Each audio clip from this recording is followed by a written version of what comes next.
जो भी समझ आ पाए उसको क्लास में फिर एक्सप्लेन कर दिया जाता है। From carbon dioxide and water with the help of sunlight in the presence of chlorophyll। और यही मौका है जिस मौका का आप इंतजार कर रहे थे। दिन भी निकलता नहीं उसके मर्जी बिना, पत्ता हिलता नहीं। ये तो है ही, लेकिन कुछ ऐसा नहीं रखिए, साइंस लेके पढ़ना है। रब जो चाहे वही तो होना है। मैम डर तो थोड़ा थोड़ा लगेगा ही। रब जो चाहे वही तो होना है। My aim is Indian army. लेकिन अब देखिए जो होता है भविष्य तो किसी को पता नहीं होता है। आदमी खिलौना है। नमस्कार, मैं समी बर्नवाल और आप देख रहे हैं बढ़ता भारत न्यूज़। अभी हमारे साथ गैलेक्सी कोचिंग सेंटर के डायरेक्टर हैं रंजीत सर और शुभम सर, जो कि यहाँ पे जो है बिहार बोर्ड और CBSE बोर्ड दोनों की तैयारी करवाई जाती है।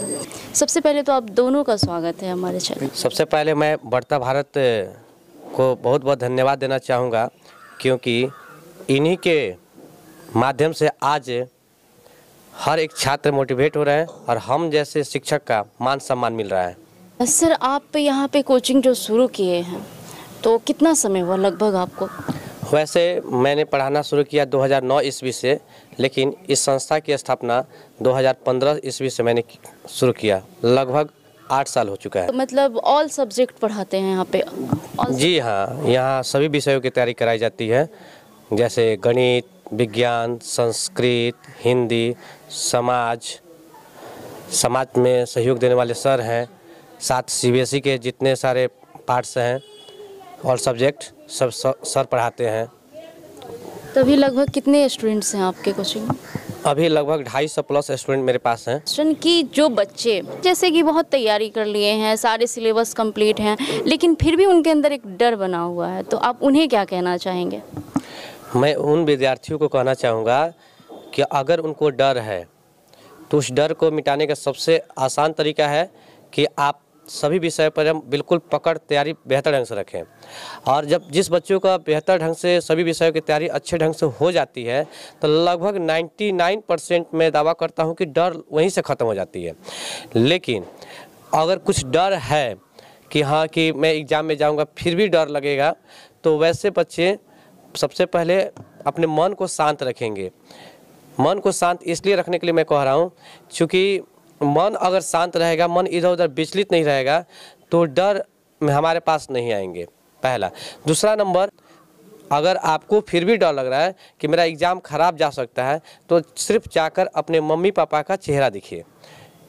वही मम्मी पापा जब आपका जन्म हुआ था और जन्म के समय उन्होंने सोचा था इस बात को कि मेरा बेटा या मेरी बेटी यही आने वाले कल में मुझे एक नाम रोशन करके पूरे दुनिया में पहचान दिलाएंगे। अपने माता पिता का नाम रोशन कीजिए और जहाँ भी आप पढ़ते थे वहाँ के गुरु का भी नाम रोशन कीजिए। साथ साथ आपका नाम तो ऑटोमेटिक हो जाएगा जब सबका नाम रोशन होगा। तो आप इस क्वेश्चन पे क्या कहना चाहेंगे? देखिए, एग्ज़ाम के पहले बच्चों के अंदर डर होता है, पीयर प्रेशर में बच्चे घबरा जाते हैं। खास करके जब मैथ्स के पेपर होते हैं उस टाइम पे डर ज़्यादा होता है। तो मेरा सजेशन ये रहेगा बच्चों को, पेपर जब भी मिले हाथ में आप आंख बंद करके बस 2 मिनट मेडिटेट कर लीजिए। बस शांति से गहरी सांसें लें। उस सांस लेने से, जो कि बच्चों को टाइम पे मैं जब काउंसलिंग क्लासेस लेता हूँ बच्चों को मोटिवेट करने के लिए, ताकि ये सारे डर उनके दिल से निकल पाए। जब ऑक्सीजन का सप्लाई ब्रेन में बढ़ता है तो उसके बाद हम काम डाउन हो जाते हैं, और यही काम करता है ताकि अगर ज़्यादा एक्साइटेड रहते हैं उस टाइम पे भी इनएक्यूरेसी के चांसेस ज़्यादा रहते हैं। इस वजह से मैं हमेशा बच्चों को बोलता हूँ, स्टूडेंट्स को बोलता हूँ अपने, कि आराम से पहले सहज हो ले, उसके बाद क्वेश्चंस को अटेम्प्ट करें। वैसे गलती होने के चांसेस नहीं होते। और डर भी धीरे धीरे जब क्वेश्चन अटेम्प्ट होने लगते हैं, 1 से 2 हुआ, धीरे धीरे डर अपने आप ख़त्म होने लगते हैं। तो एग्ज़ाम्स का प्रेशर बिल्कुल नहीं लेना है, आराम से चिल होकर के एग्ज़ाम देना है। कि जैसे हम भी अपने स्टूडेंट लाइफ में थे, इस तरह के एग्ज़ाम हमने भी फेस किए हैं, और अभी के जो बच्चे हैं उनमें आप क्या अंतर पाते हैं, आप बताइए। हमारे टाइम पे बहुत ज़्यादा मोबाइल और टेक्नोलॉजी हमारे टाइम पे नहीं हुआ करती थी, बट आज टेक्नोलॉजी बहुत एडवांस हो चुकी है। हमारे टाइम पे हम ज़्यादा टेक्नोलॉजी का यूज़ नहीं कर पाते थे, एडवांस नहीं थी हमारे टाइम पे, बट आज के स्टूडेंट्स हर चीज़ थ्योरेटिकल जो थियोरी पढ़ रहे होते हैं उसको प्रैक्टिकली हम फ़ोन के टेक्नोलॉजी का यूज़ करके हर चीज़ को देख सकते हैं, उसको विजुअलाइज कर सकते हैं। बट हमारे टाइम पे ये फैसिलिटी नहीं हुआ करती थी। ये एडवांटेज है अभी के स्टूडेंट्स के पास और उसका फ़ायदा भी वो उठा रहे हैं। पहले हमारे डाउट बहुत सारे रह जाते थे ऐसे ही दिमाग में, बस टीचर्स ने जो पढ़ाया क्लास में उसको रट लिया करते थे। और बट आज के स्टूडेंट्स जो हम प्रैक्टिकली स्टूडेंट्स को क्लास में मोबाइल के थ्रू हो या फिर वीडियो शेयर करके उनको दिखा करके देखिए, प्रैक्टिकली कुछ ऐसी चीज़ें होती हैं, बहुत सारे रिसर्च जो साइंटिस्ट कर रहे होते हैं उनको भी शेयर करके सारे बच्चों को शेयर कर दिया जाता है कि आप देखिए, जो भी समझ आ पाए उसको क्लास में फिर एक्सप्लेन कर दिया जाता है। तो ये एडवांटेज है आज के बच्चों के पास। और आप कौन सा सब्जेक्ट पढ़ाते हैं? मैं साइंस और सोशल स्टडीज़। जो आर्थिक रूप से कमज़ोर बच्चे हैं उनके लिए क्या कुछ आप सुविधा रखे हुए हैं? हमारी संस्था जब 2015 से स्टार्ट हुई तो सबसे पहले मेरे पास एक स्टूडेंट आई थी जिसका लेफ्ट हैंड आधा कटा हुआ था। वो बानू छापर साइड से आ रही थी और उसके अंदर मैंने देखा था कि इतने मोटिवेशन था पढ़ाई के जागरूक कि मेरे सारे बच्चे से पहले वो बच्ची आकर कोचिंग में बैठ जाती थी। और ठंडा के समय में मेरा कोचिंग सुबह 6 बजे था, उस 5:30 बजे तक वो कोचिंग तक आ जाती थी, वो भी क्या पैदल। इतनी गरीब परिवार से बिलोंग करती थी। तो मुझे उसी वक्त लगा कि ऐसे बच्चों से मुझे फीस नहीं लेना चाहिए। तब से आज तक मैं अपने कोचिंग संस्थान में जितने आर्थिक रूप से पिछड़े हुए बच्चे होते हैं, अब आर्थिक रूप में पिछड़े हुए बच्चे का मतलब ये नहीं कहा कि उनके पॉकेट में मोबाइल अच्छा सा है, ठीक ना, तो वो आर्थिक रूप से पिछड़े हुए नहीं हैं। आर्थिक रूप से पिछड़े हुए का मतलब ये हुआ कि अगर उनके पिताजी सुबह में खाना के लिए व्यवस्था कर दिए हैं तो रात में बच्चा खाना खा पाएंगे कि नहीं, वो परिवार खाना खा पाएगा कि नहीं, और वो बच्चे पढ़ने के लिए जुनून में हैं।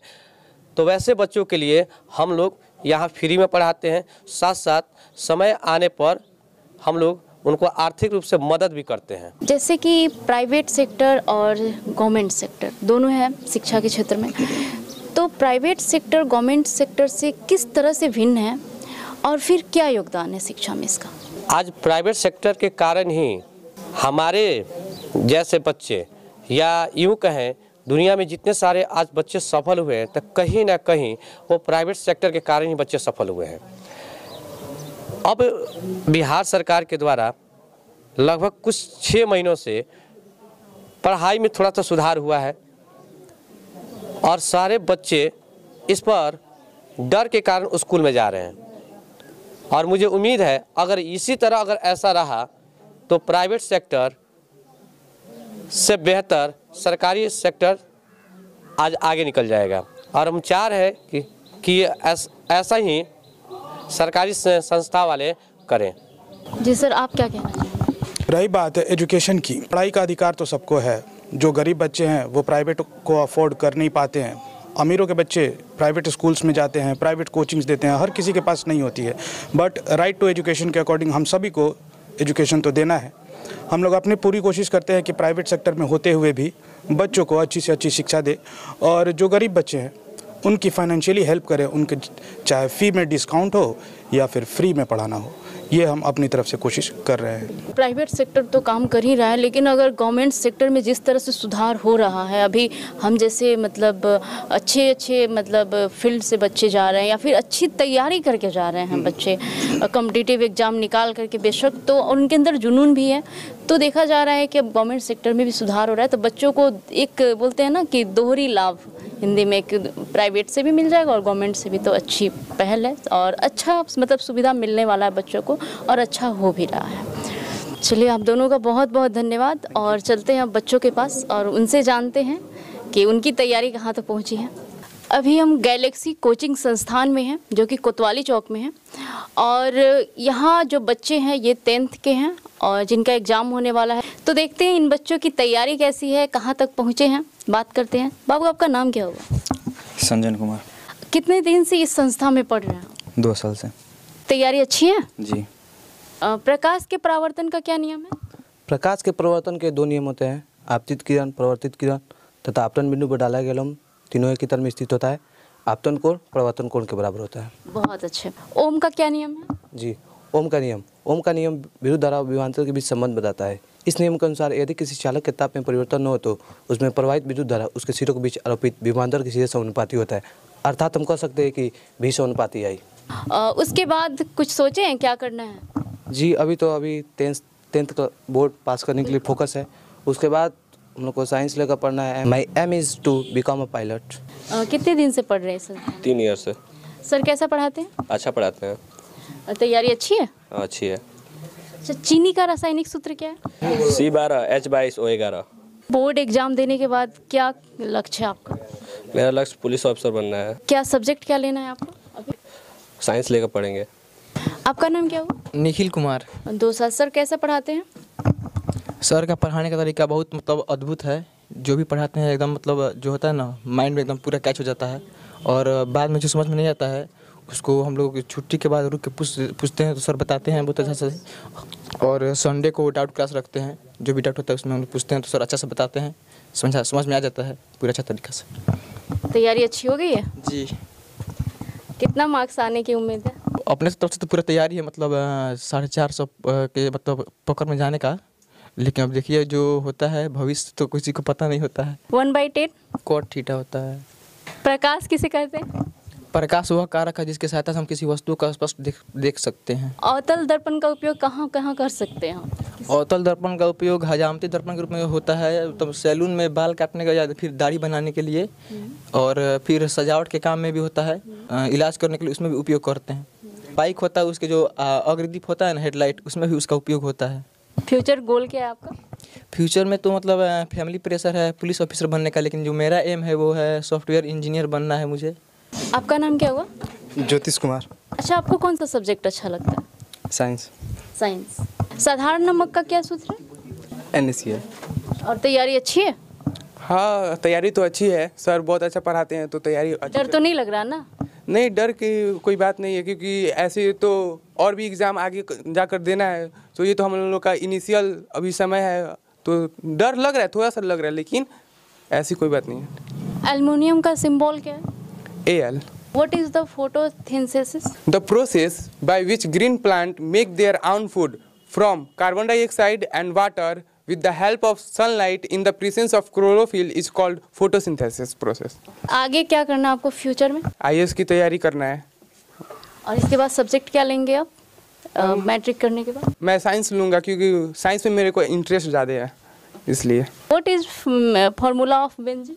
C6H6 होता है। What is the formula of mood? L plus F1 minus FO by 2F1 minus FO minus F2 into H। तो डर तो नहीं लग रहा ना एग्जाम को लेकर? ना। ओम का लॉ क्या है? Current is directly proportional to the potential difference. Future में क्या करना है? जी, फ्यूचर में तो हमको मतलब IAS का तैयारी करना है। अच्छा, क्यों लगता है आपको कि IAS का ही तैयारी करना है? जी, मेरा बचपन से सपना है कि मैं बड़ा होऊंगा तो IAS बनूंगा और अपने पेरेंट्स को गर्व फील कराऊंगा। आपको पता है IAS बनने के लिए क्या करना पड़ता है? हाँ जी, बहुत पढ़ाई करनी पड़ती है। जो मतलब साइंस होता है वो भी मजबूत करना पड़ता है, खासकर इंग्लिश जो होता है ना उसको ज़्यादा मजबूत करके रखना पड़ता है। और आर्ट्स को नहीं पढ़ना पड़ता है? आर्ट्स को पढ़ना है तो हम साइंस से भी IAS कर सकते हैं और आर्ट्स से भी कर सकते हैं, तो हम साइंस भी ले सकते हैं ना। बिल्कुल साइंस ले सकते हैं, लेकिन ओवरऑल आपको तैयारी सारे सब्जेक्ट्स की चाहिए। हाँ। और चलिए, शुभकामनाएं आपको। Thank you ma'am. क्या नाम हुआ बाबू आपका? मेरा नाम आसिल कुमारी हुआ। और तैयारी कैसी है? अच्छी है। ओम का लॉ क्या है? Current is directly proportional to the potential difference. What is the formula of benzene? C6H6। What is your aim goal? My aim is Indian army. You want to become Indian Army? Because I interest Indian Army to our country. I interested to Indian Army। क्या नाम हुआ आपका? Lucky कुमारी। प्रकाश के परावर्तन का क्या नियम है? प्रकाश के परावर्तन के 2 नियम है। आपतित किरण तथा परावर्तित किरण पे डाला आपतन बिंदु पे डाला गया लंब तीनों एक ही तल पे होता है। आपतन कोण परावर्तन कोण के बराबर होता है। बहादुर पाठ के लेखक का क्या नाम है? अमरकांत। क्या आपको फ्यूचर में क्या गोल है आपका? पायलट बनना। क्या नाम हुआ आपका? अनामिका कुमारी। और तैयारी अच्छी है आपकी? Yes ma'am. संयोजन अभिक्रिया क्या है? वो रासायनिक अभिक्रिया जिसमें दो या दो से अधिक पदार्थ आपस में संयोग करके एक नया पदार्थ का निर्माण करता है। वो नया पदार्थ मूल पदार्थ से भिन्न होता है, जैसे C+O2 CO2। क्या करना है इसके बाद? बिहार बोर्ड का एग्जाम देती हैं, रिजल्ट आता है, उसके बाद क्या सब्जेक्ट साइंस लेना लेकर डॉक्टर बनना है। है? नाम क्या हुआ? कृतिका कुमारी। और तैयारी अच्छी है आपकी? जी मैम। डर तो नहीं लग रहा? मैम डर तो थोड़ा थोड़ा लगेगा ही। अच्छा, बहादुर पाठ का लेखक कौन है? अमरकांत। ये प्रकाश के परावर्तन का क्या नियम है? प्रकाश के परावर्तन के दो नियम होते हैं, आपतित किरण, परावर्तित किरण। आपतन बिंदु पर डाला गया अभिलंब तीनों एक ही तल में होता है। आपतन कोण परावर्तन कोण के बराबर होता है। साधारण नमक का सूत्र क्या है? NaCl। भारतीय राष्ट्रीय कांग्रेस की स्थापना कब हुई थी? 1885 ईस्वी में। भारत छोड़ो का नारा किसने दिया था? महात्मा गांधी ने। भारत छोड़ो आंदोलन कब हुआ था? 1942 को ईस्वी। और फ्यूचर में क्या करना है आपको? आर्मी में ज्वाइन करना है, आर्मी बनना चाहती हूँ। हाइड्रोक्लोरिक अम्ल का सूत्र क्या है? HCl। जल का सूत्र?